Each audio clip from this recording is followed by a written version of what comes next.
Hello, नमस्कार, आदाब, सत श्री अकाल और अस्सलाम वालेकुम। मैं हूं मोहम्मद अहमद काज़मी, लेकर आया हूं आपका पसंदीदा कार्यक्रम ग्लोबल न्यूज। भारत ने Organisation of Islamic Cooperation OIC की तरफ से जम्मू कश्मीर में इलेक्शन कॉन्स्टिट्यूएंसीज की नई हदबंदी यानी डिलिमिटेशन पर दिए गए बयान की मजम्मत की है। साथ ही उसे एक मुल्क की तरफ से भारत के खिलाफ अपने कम्युनल एजेंडे को अंजाम देने से परहेज करने की सख्त वार्निंग भी दी है। भारत ने कल मंडे को कहा कि वो जम्मू कश्मीर में की गई नई हदबंदी पर इस्लामिक सहयोग संगठन के गैर मुनासिब बयान से निराश यानी डिसअपॉइंटेड है और ऑर्गेनाइजेशन को एक मुल्क की तरफ से अपने कम्युनल एजेंडे को अंजाम देने से परहेज करना चाहिए। भारत ने किसी मुल्क का नाम नहीं लिया, लेकिन माना जा रहा है कि उसका इशारा पाकिस्तान की तरफ है।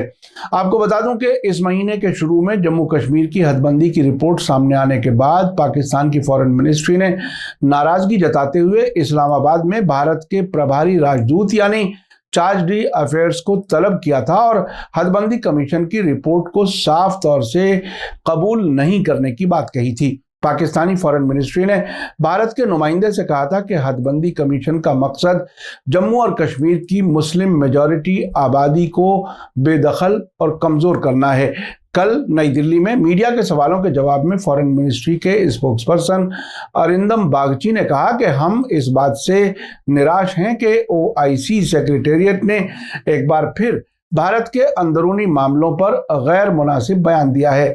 आपको बता दूं कि कल 16 मई को OIC सेक्रेटेरिएट ने ट्विटर पर एक बयान जारी किया था, जिसके मुताबिक OIC सेक्रेटरी जनरल भारत के जरिए गैर कानूनी तरीके से कब्जा किए गए जम्मू कश्मीर की इलेक्शन हदबंदी को फिर से बनाने, इलाके की जनसांख्यिकी यानी डेमोग्राफिक ढांचे को बदलने और कश्मीरी लोगों के हकूक की खिलाफ वर्जी करने की भारत की कोशिशों पर गहरी चिंता जाहिर करते हैं। आपको बता दूं कि भारत जम्मू कश्मीर को अपना अटूट हिस्सा और पाकिस्तान के कब्जे वाले कश्मीर पर अपना दावा करते हुए उसे गुलाम कश्मीर कहता है।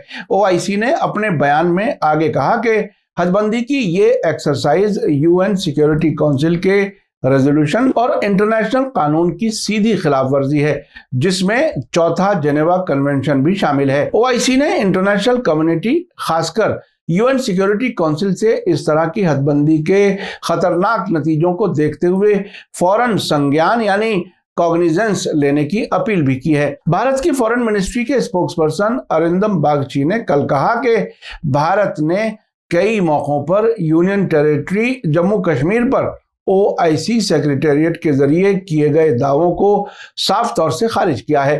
केंद्र शासित प्रदेश यानी यूनियन टेरिटरी जम्मू और कश्मीर भारत का अभिन्न और अटूट हिस्सा है। हम इस बात से निराश हैं कि OIC सेक्रेटेरिएट ने एक बार फिर भारत के अंदरूनी मामलों पर गैर मुनासिब बयान दिया है। ये पहली बार नहीं है जब OIC के कश्मीर के बारे में बयान पर भारत ने सख्त रिएक्शन जाहिर किया है।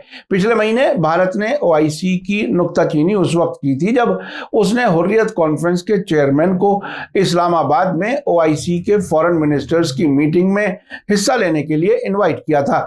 जम्मू कश्मीर डिलिमिटेशन कमीशन ने इसी महीने अपनी फाइनल रिपोर्ट जारी की है, जिसके मुताबिक हदबंदी का काम पूरा होने पर जम्मू कश्मीर में 90 विधानसभा सीटें होंगी, जिनमें से जम्मू डिवीजन में 43 और कश्मीर डिवीजन में 47 सीटें होंगी।